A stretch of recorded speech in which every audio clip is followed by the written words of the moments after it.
Allez, fais-le! Épisode Rendez-vous inspirant. C'est le comédien conférencier Hugo Dubé qui est avec nous. Et je parle du comédien Hugo Dubé qui est avec nous en studio. Hugo Dubé qui est avec nous. Bonjour notre invité. Oui, Hugo Dubé qui est avec nous. Bonjour, Ben Hugo. oui, Hugo, comédien, oui, mais auteur, conférencier Oui. aussi. Adoré ce passage-là, l'inconfort créatif. Je voulais justement que tu nous en parles. Parce que là, Hugo, on a beaucoup d'idées, on a beaucoup d'outils, mais est-ce qu'on sait quoi faire avec? Ben oui, explique-nous ça.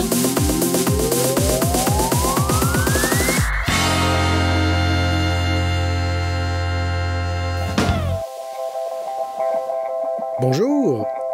Dernièrement, via mon site web hugodubé.com, j'ai été contacté par Benoît Jacques. Benoît Jacques, qui est-il? C'est un coach en haute performance professionnelle. Benoît cherche des gens inspirants. Alors, j'ai été honoré d'être considéré comme inspirant pour lui. Je vous laisse écouter l'entrevue qu'on a fait et on se retrouve de l'autre côté. Bonne écoute! Hey, salut la gang de Crinqués, bienvenue aux entrevues haute performance. Je sais que vous le connaissez, je sais que vous le reconnaissez, mais laissez-moi le bonheur de le présenter du mieux que je peux. Écoute, acteur professionnel depuis 1988, il obtient 8 nominations au Gala des prix Gémeaux quand même, à titre de meilleur premier rôle masculin. Conférencier depuis 1998, le monsieur qui est là, que vous connaissez, je sais, a donné des centaines de conférences sur 2 continents, Canada, Europe. Il est aussi l'auteur du livre « La créativité à 4 lettres vous », aussi qu'auteur dans « Les voies de la réussite ». Je ne vous cache pas que quand j'ai voulu le présenter, je vais aller voir ses accomplissements. Il y en avait pas mal. Fait que si je veux pas que ça dure 2 heures, je vais résumer. On l'a vu et on le voit encore, entre autres, dans les films Octobre, La nouvelle vie de Paul Schneider, Random, Série Noire, entre autres, et évidemment, notre Carl Saint-Denis qu'on aime tant, qui brasse un peu notre Daniel.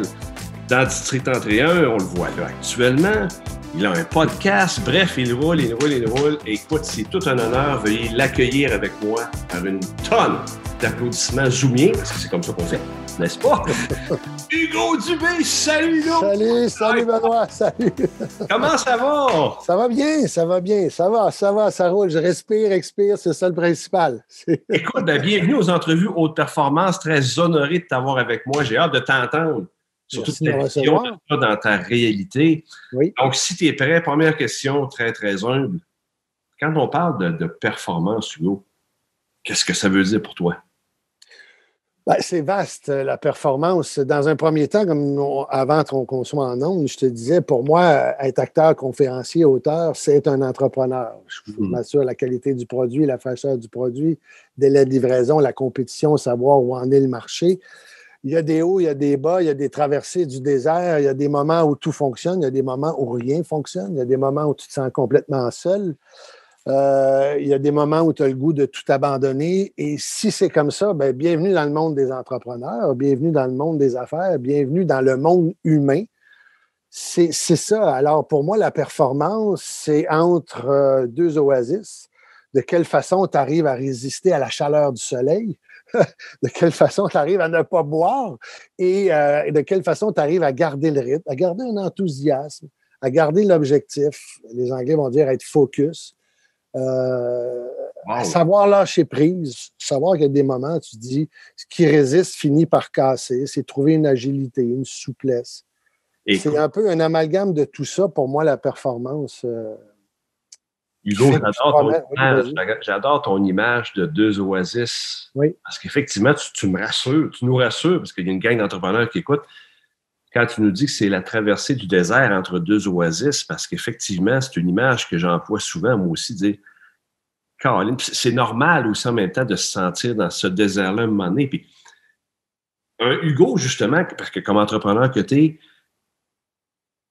qu'est-ce qui te vient à l'esprit comme stratégie que tu utilises qui t'ont servi, toi? Parce que, écoute, ça fait des années que tu es là-dedans. Quand, justement, le soleil il tape trop entre tes 2 oasis, justement, qu'est-ce qui vient à l'esprit comme stratégie payante pour garder le cap, justement, puis continuer à avancer? C'est une bonne question. Ça dépend des moments, ça dépend. Il y a des périodes, ça dépend. Est-ce qu'à l'époque, j'avais des jeunes enfants? Est-ce qu'à l'époque, bon, ma mère vieillit?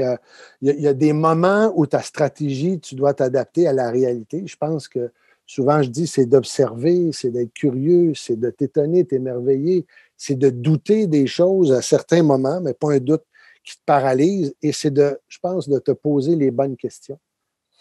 Qu'est-ce qui fait que je me retrouve dans cette situation-là? Pourquoi je me suis retrouvé dans cette situation-là? Qu'est-ce que je dois faire? Est-ce que j'aime la situation ou est-ce que je ne l'aime pas? Et il y a des moments où ma mère me disait, là, essaie pas de nager, sors la tête de l'eau. Et il y a d'autres moments où on dirait que tu as le vent dans le dos, tout va bien, les lumières sont vertes, tu es capable de filer. Alors, après ce nombre d'années, il a évolué dans un monde que je juge hautement compétitif, qui est celui de l'acting, où seul le premier termine. Tu finis 3e à une audition. C'est pas toi qui as le rôle. Il y en a un qui est choisi ou une, et tu dois accepter d'œuvrer dans un monde, ce que j'appelle un monde de premier. Alors, il y a des moments où on dirait que tu arrives, je dirais, être bullseye. À chaque fois, d'autres fois, tu te dis, voyons, est-ce que j'ai perdu ma touche? Est-ce que c'est de lâcher prise? Est-ce que c'est d'avoir un bon associé? Est-ce que c'est d'avoir une bonne oreille? Est-ce que c'est avoir un bon conjoint, une conjointe? Il y a tout ça aussi. Est-ce que c'est... Il y a des moments, parce que c'est à travers ta santé, ta spiritualité. C'est vaste comme question, Benoît, ce que tu me demandes. Et c'est dire avance, continue d'avancer. Et des fois, c'est peut-être plus laborieux, tu as mal dans les genoux. C'est comme, je sais pas, moi, je suis un joueur de tennis. Il y a un moment donné, je le vois, si mon adversaire est en train de plier, ben, moi, je me dis, c'est le temps d'y aller. C'est de prendre ta place et non pas de pas écraser les autres. Mais c'est à travers tout ça, c'est ça. C'est ces moments-là qui fait qu'avec le recul, mais il y en a encore d'autres devant moi, avec l'expérience, tu finis par dire, ben, ma mère disait toujours, là, je vais peut-être être un peu vulgaire, la vie, c'est un char de marde, un char de beurre. Un char de marde, elle dit, est-ce que c'est long, un char de marde? Dans le désert, en plus. Dans le désert, non, mais tu comprends, le désert, c'est ça, parce que je reviens au métier de conférencier, d'auteur. Moi, je fais partie de l'entertainment. Si tu n'arrives pas tu n'es pas capable de sentir la chaleur, va pas là, tu vas être malheureux. À un moment donné, c'est de comprendre si tu es trop malheureux, malheureuse dans ce que tu as choisi, peut-être qu'il faut que tu te prennes un recul pour te repositionner. Oui. J'ai vu, Hugo, que ton podcast, si je ne me trompe pas, c'est Fais-le vite ou Fais-le? Fais-le. Fais-le. Bon. Fais-le. Fais-le. Hugo, ça interpelle beaucoup. Une des principales problématiques que les gens vivent en termes de performance, c'est ce qui s'appelle la fameuse procrastination. Mm-hmm. Est-ce que c'est ça qui t'a inspiré avec le titre? Comment toi tu deals avec la procrastination? Est-ce que c'est un problème pour toi? C'est quoi les meilleures stratégies que tu connais? Parce que j'imagine que ton podcast, il doit en parler un peu là, de ça. C'est quoi face à la procrastination? Ben, la procrastination, moi, c'est, sans le savoir, je trouve que c'est Laurent Duvernay-Tardif qui avait mis des mots. Il disait qu'il fonctionnait par objectif. Objectif, j'étudie. Objectif, je joue avec mes amis, je joue au football. Objectif, je suis avec les membres de ma famille. Il disait, j'avais pas le choix de fonctionner un peu en silo pour être capable, à certains moments, pas tout le temps. Par contre, moi, comme conférencier, c'est créativité, innovation et tout ce qui se passe entre les deux. La procrastination, c'est nécessaire à certains moments. Ça s'appelle le lâcher-prise. Ça s'appelle réfléchir. Il faut que tu prennes un certain recul pour après ça, tu dis, bon, mais dans ce moment-là de lâcher-prise, on appelle ça le mode par défaut. Il y a un neurologue français qui avait remarqué lorsque les humains glandaient, ne foutaient rien quand ils étaient branchés sur résonance magnétique, tout d'un coup, il s'apercevait que le cerveau s'enflammait. Il disait, comment ça se fait que tout d'un coup, le moment où l'humain ne fait rien, et là, il appelait ça le mode par défaut. C'est le moment, c'est comme si tu débranchais ton ordinateur de la stimulation de l'Internet pour lui permettre de faire toutes les connexions entre ce que tu sais, ce que tu as appris. Et cette connexion-là, ça te permet d'écrire une meilleure autobiographie, de mieux te connaître toi-même pour après ça, ben, boum, tu continues d'avancer. Tu dis, j'ai pris une gorgée d'eau, je rentre dans mon désert, puis j'espère que ce n'est pas un mirage, puis je m'en vais là. Alors, c'est cet équilibre-là, et toi, je sais que c'est ton cheval de bataille, tant mieux, c'est de savoir à quel moment c'est bon de te botter le CUL. Yes. Et pourquoi tu veux te botter le CUL là? Et tu n'es pas tout le temps obligé de te le botter parce qu'à un moment donné, tu n'auras plus le goût d'avancer. C'est de trouver qu'est-ce qui fait que. Qu'est-ce qui t'allume? Qu'est-ce qui te motive? Qu'est-ce qui te lève de ton sofa? Qu'est-ce qui te choque? Qu'est-ce qui fait que tout d'un coup. Mais ça, c'est à un moment donné, il faut que tu prennes le temps de t'écouter. Il faut que tu prennes à un moment donné un recul. Et après ça, ben, apprends, connais-toi toi-même et go, avance. Si Hugo avait, écoute, à s'auto-évaluer comme performeur, OK? Puis dans ta conception à toi de la performance, Hugo, 0 à 10, tu te donnerais quelle note? Ça dépend des jours. Il y a des jours, je te dirais que je suis c'est rare que je me sens en bas de 7.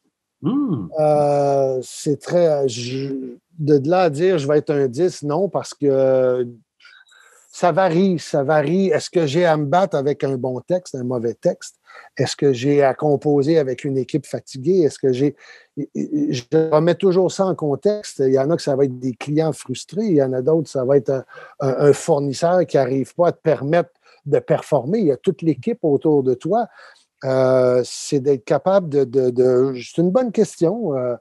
C'est une bonne question. J'espère un jour, et souvent on dit, moi j'appelle ça bien. Depuis la crise de 2009, la crise financière de Wall Street, je trouvais qu'à la bourse, toi qui es en affaires, tu vas le savoir mieux que moi, il y avait inquiétude et euphorie. C'est comme si tout d'un coup, il y avait deux mondes. Il n'y avait plus le mot « bien ». Et moi, souvent dans ma conférence, je dis ce mot-là est important. Bien manger, bien t'entraîner, bien dormir, bien élever tes enfants. Et à l'occasion, parce que tu as bien, ce qu'on demande à un athlète, parce qu'on peut mesurer tout à l'intérieur de lui, ses pulsations cardiaques, son VO max 2, on peut tout mesurer maintenant. Et là, on lui dit, entraîne-toi bien. Et à un certain moment, c'est là que tu vas être capable de performer. Bang! Mais je ne te demanderai pas de performer Carey Price, là, je ne demanderai pas de performer pendant 6 heures de temps. Il va fendre en deux. C'est d'être capable de repérer le moment où tu dois performer. Pour éviter l'usure, que moi, ce que j'appelle l'usure créative, l'usure en affaires, c'est ces moments-là. Et je sais que ce n'est pas facile parce qu'on est bousculé, c'est rapide. Il y a tellement de choses à faire, mais c'est de savoir à quel moment il faut que tu performes et à quel moment il faut que tu sois dans la zone bien et bang, c'est là que tu vas aller chercher cette impulsion qui te permet d'aller taper le 11 puis à un moment donné, tu reviens. Parce que si tu es tout le temps passé 10, il va se passer... C'est comme si ta voiture, tu mets ça dans le tapis, à un moment donné, les courroies vont sauter, le moteur va brûler. Tu ménages ton moteur, tu ménages ta selle, comme on disait à l'époque des chevaux, pour que tu sois capable de faire un... Mon père, disons qu'il m'en parlait, mais ménage ta selle, c'est tout ça. Ça, c'est pour moi, c'est là un bon performeur. Hugo, quand je me suis préparé, je suis allé voir ton univers.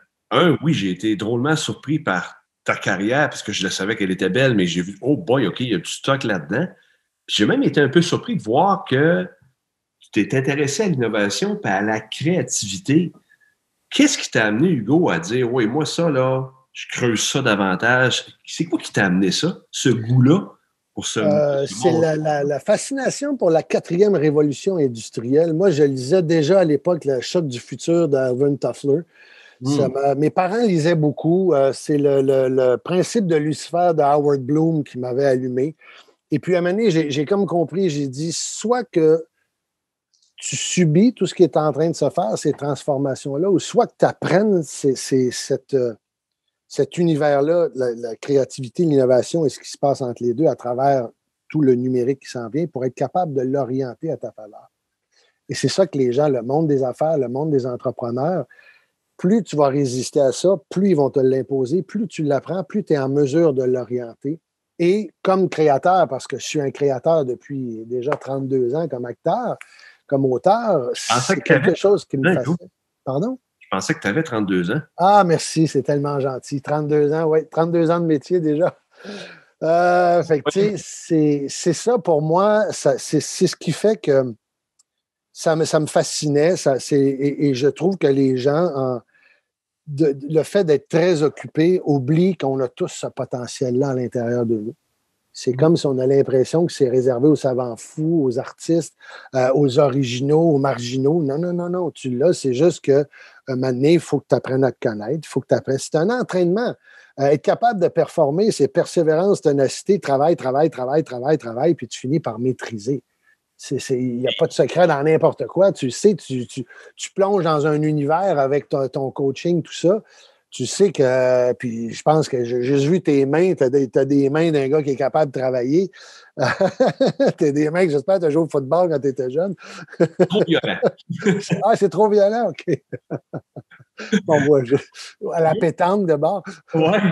J'ai une question qui me triture depuis tantôt parce que tu parles beaucoup d'entrepreneuriat, tu es là-dedans. Si tu avais une grande fierté, Hugo, dans ta riche carrière à date, qui est loin d'être terminée, là, mais si tu avais un élément de fierté comme entrepreneur à nous partager, ça serait lequel? La durabilité. Oh, oui. Être capable de durer. C'est facile de percer, je pense. Tu peux créer un scandale, tu peux te servir de la sexualité, tu peux tricher, tu peux voler. Une fois que ça c'est fait, comment tu perdures dans un monde qui dévore tout à la vitesse d'un fast-food? Et moi, j'œuvre dans un monde où les influenceurs passent les uns après les autres. Être là, après 30 ans, le produit est encore désirable, le produit arrive à susciter un intérêt, le produit Hugo Dubé ou la conférence, et peu importe. Pour moi, c'est une grande fierté. Et la sous-question qui me vient tout de suite à l'esprit, Hugo, c'est quoi le secret pour durer, tabarouette? Ou les secrets que tu voudrais nous dévoiler, si tu veux? Je veux dire, les secrets, je pense la patience. Regarde la nature. La nature, on ne s'inspire pas assez de la nature. Un arbre ne prend pas 3 semaines à pousser. Il prend ce temps, il va chercher ses nutriments, puis saison après saison, il se solidifie. Le travail, c'est qu'un chêne ne pense pas à devenir une tulipe, il pense à devenir un chêne, mais je dis il pense, il est programmé, il y a comme un objectif. Et c'est de la patience, à mon sens, qui est un mot de moins en moins à la mode. On est très pressé, on est impatient, on veut l'avoir tout de suite, on veut réussir tout de suite, on veut se prouver tout de suite. Donc, pour moi, c'est de travailler, de comprendre où tu vas aller, pourquoi tu veux le faire, pourquoi tu as envie de faire ce métier-là, pourquoi tu as envie d'être un entrepreneur.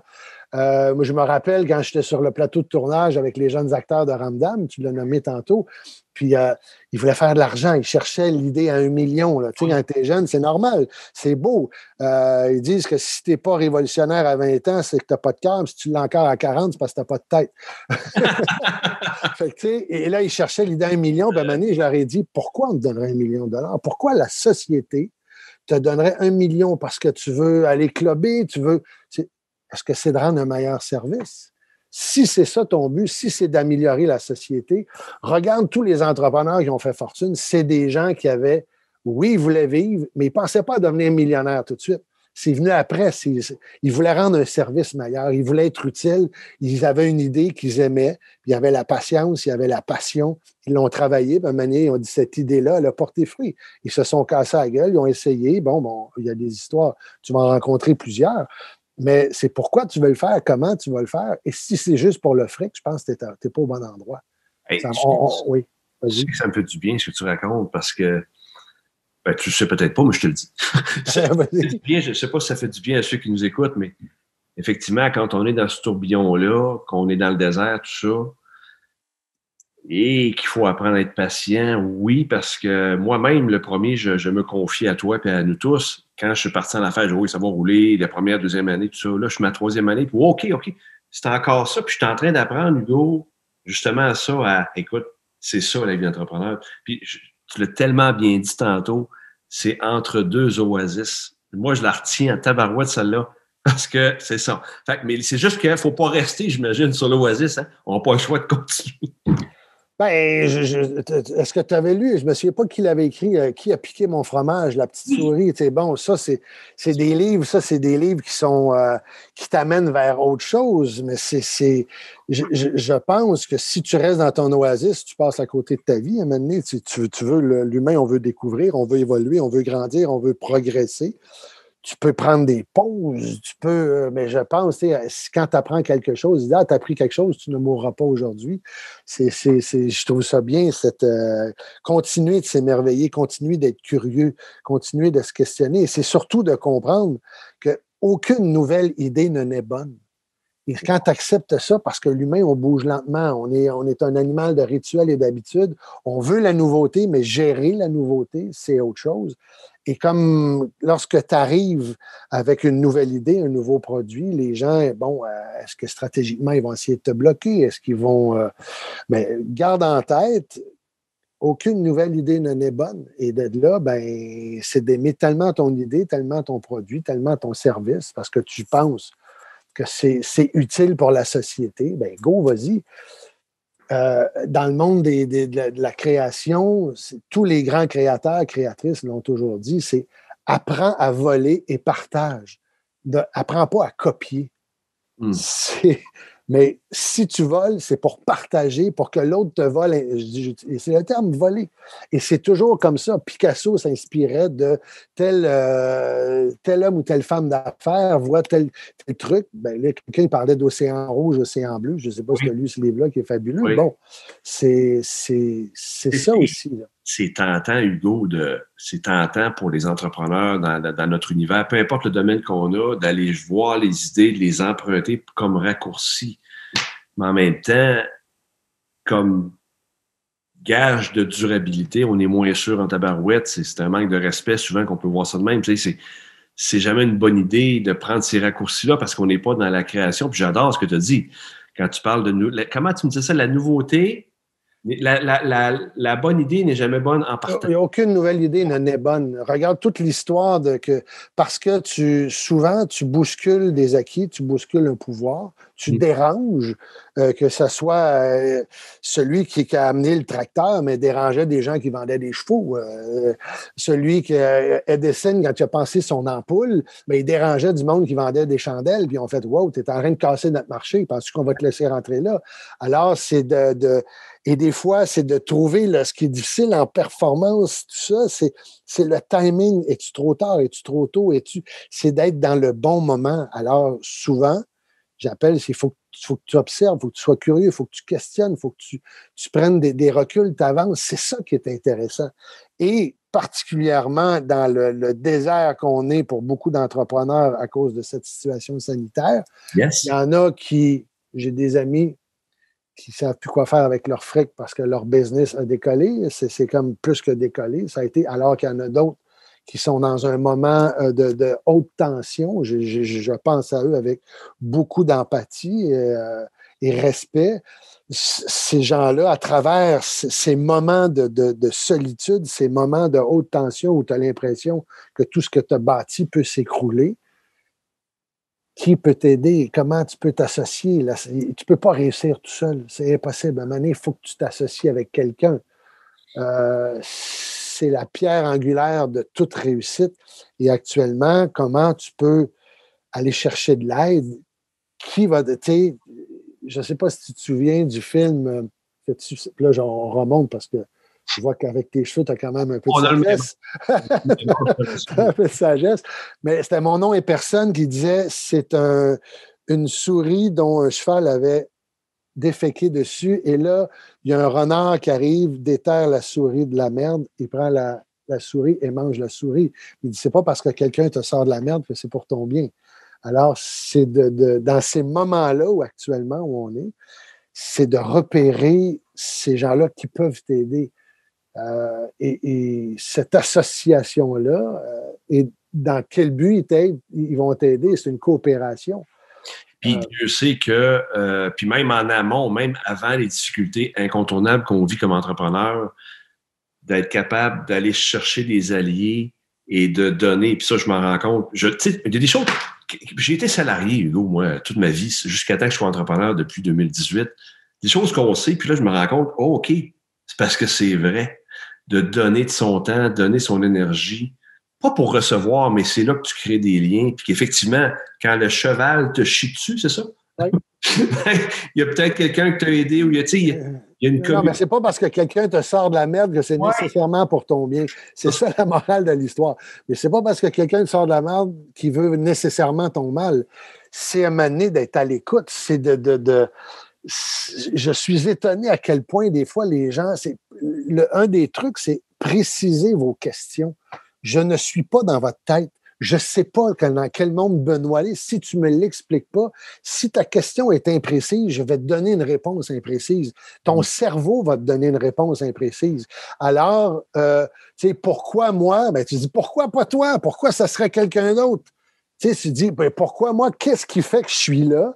Qu'est-ce qui fait que je dois m'en sortir? Est-ce que ça va être facile? Non, ça ne sera pas facile.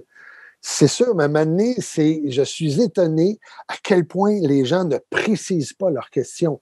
Quand tu rencontres un médecin, quand tu rencontres ton banquier, quand tu rencontres un associé, quand tu rencontres un client, un fournisseur, un mané, il faut que tes questions soient précises parce que si tu vas avoir, pour que tu sois capable de t'orienter, un pilote d'avion, il ne vole pas, il s'en va pas.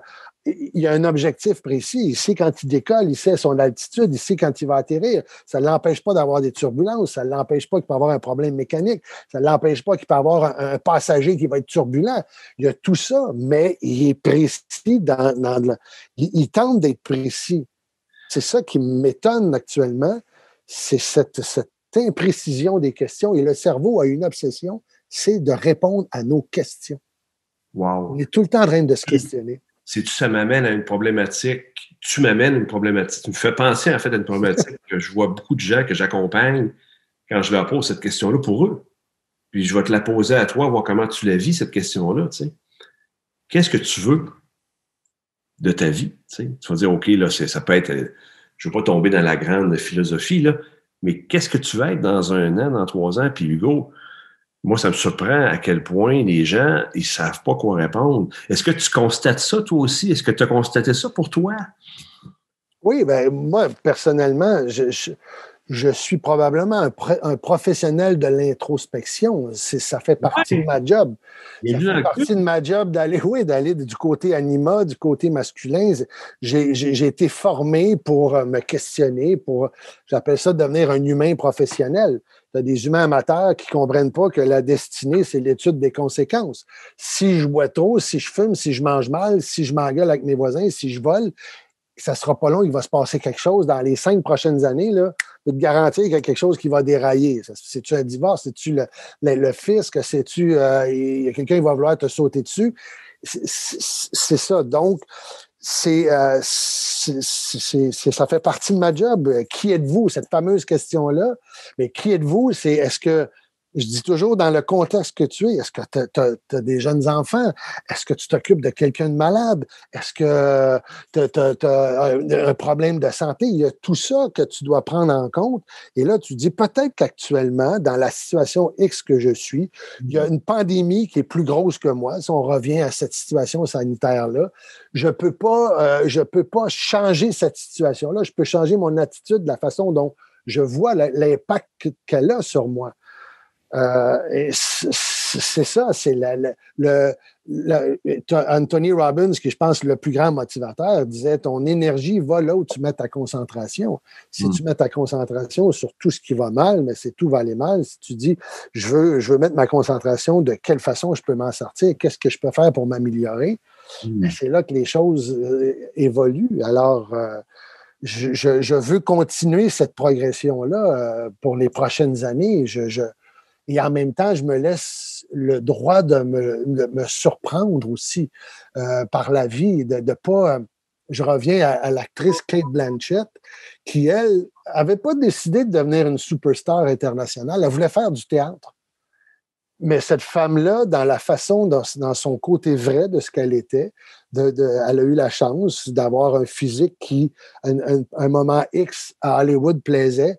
Et bang, elle est devenue, de fil en aiguille, de rôle en rôle, une des grandes actrices. Mais elle semblait dire, je la crois, c'était pas dans mon sous-sol, je serai une grande actrice, je serai une top d'Hollywood. Il y a des gens qui le font, qui y arrivent, et il y en a d'autres qui le font pas. Ce qu'on peut appeler la synchronicité, c'est de te retrouver au bon moment avec la bonne alliance, les gens, mais c'est parce que probablement Cate Blanchett, elle avait le sens de saisir les bonnes opportunités sans forcer les choses. C'est Cate Blanchett, juste pour me situer, puis peut-être certains auditeurs. Ben, je dirais aller voir sur...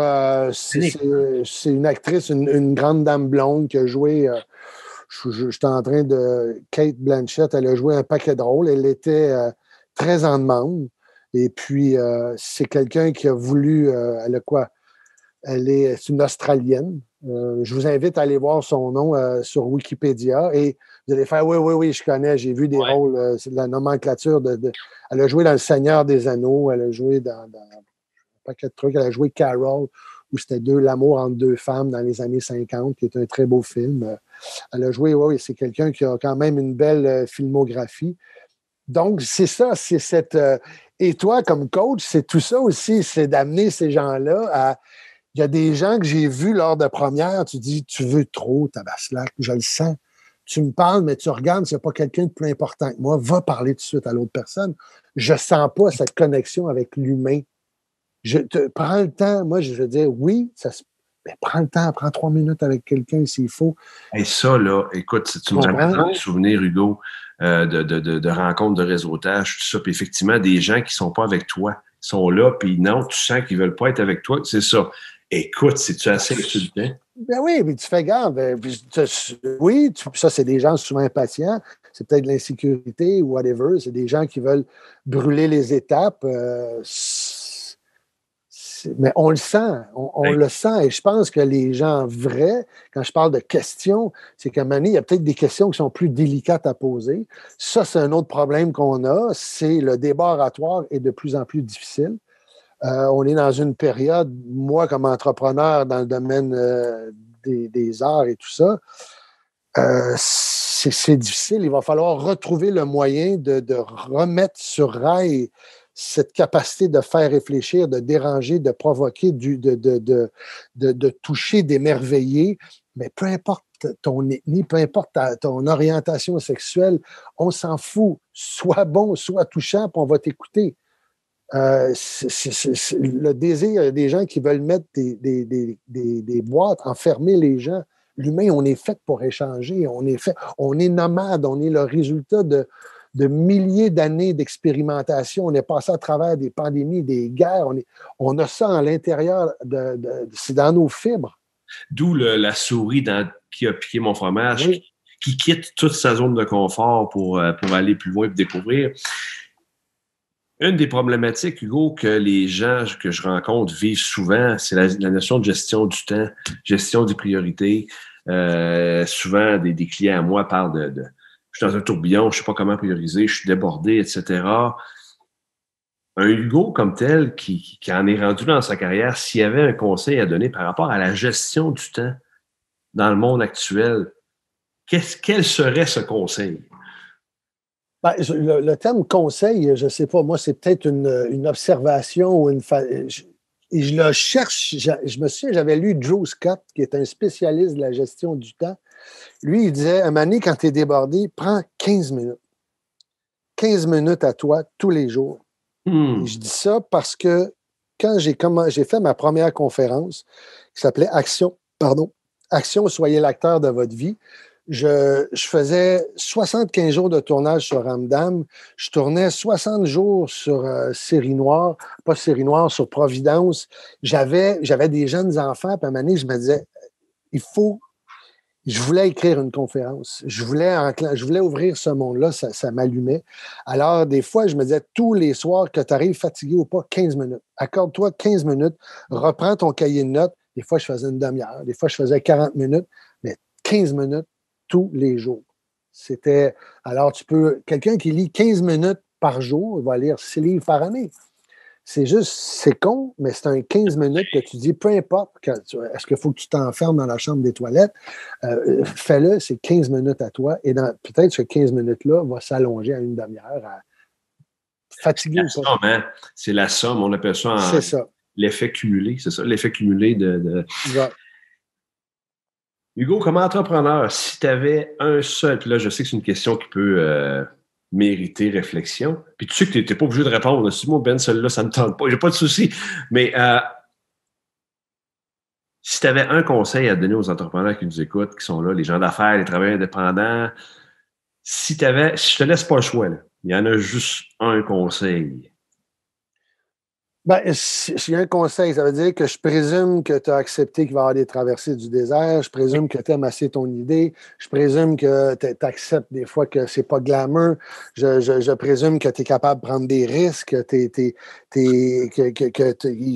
es habité de vouloir rendre un meilleur service. Moi, je dirais, choisis bien tes partenaires. L'association,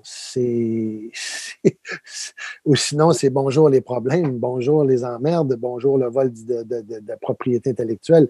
Choisis les gens, tu ne peux pas réussir tout seul. J'y crois pas. Il y a tout le temps qu'il faut que tu t'associes. Il faut que tu partages.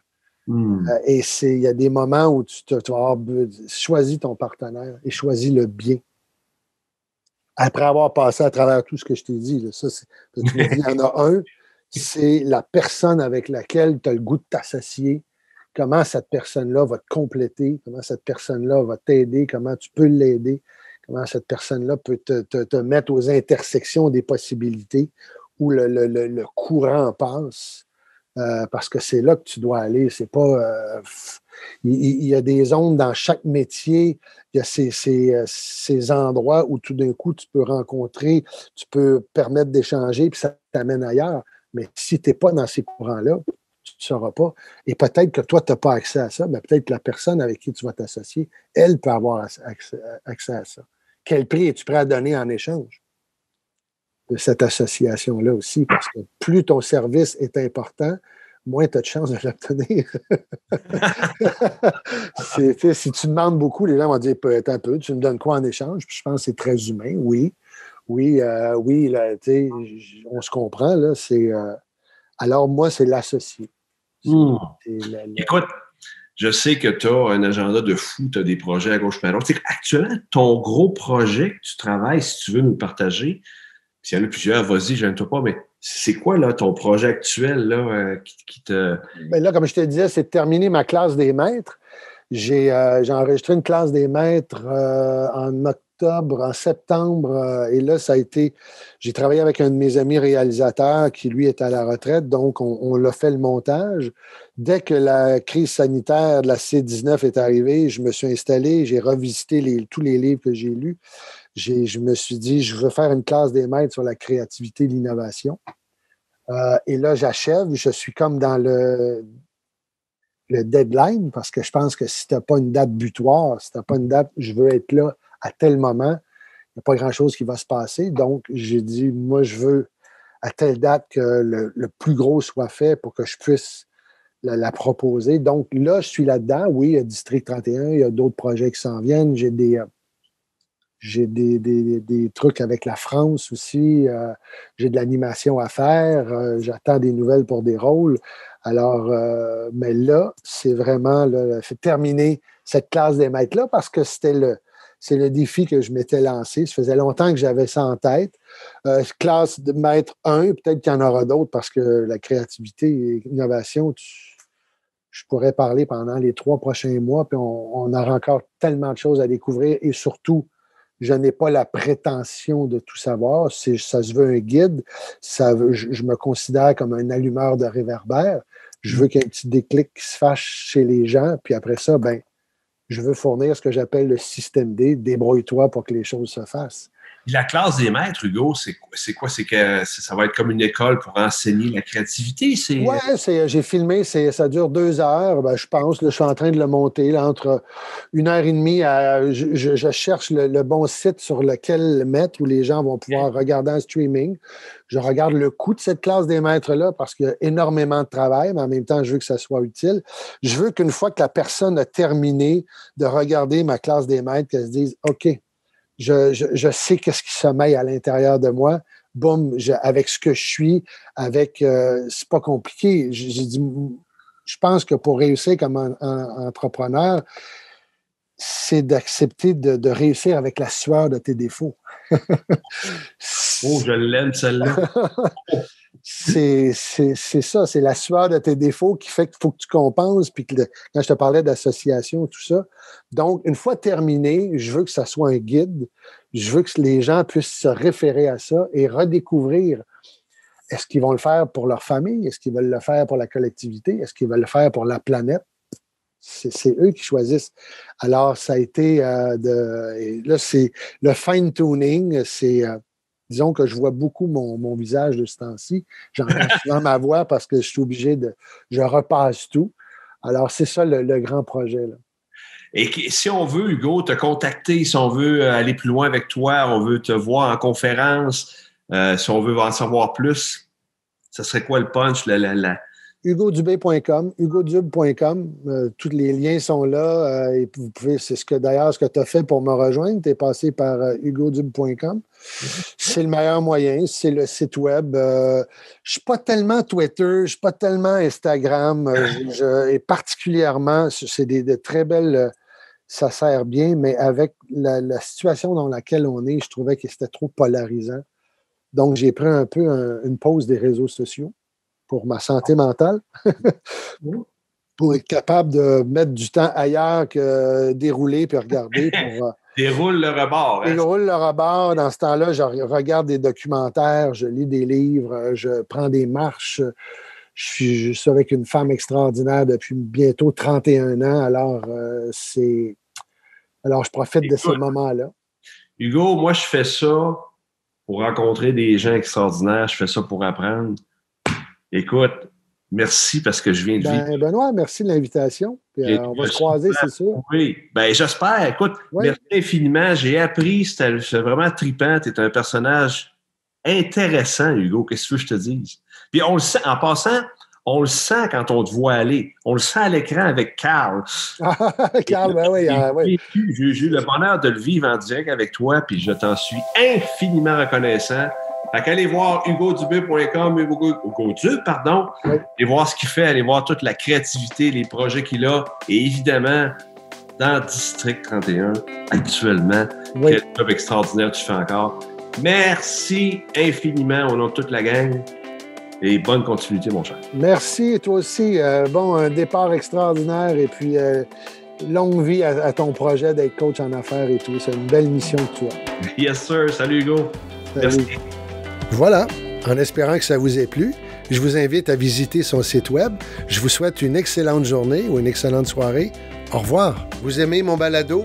Écoutez, je vous invite à vous abonner. De cette façon, vous serez les premiers à être informés lorsque j'en publierai un nouveau. Je vous invite également à le partager.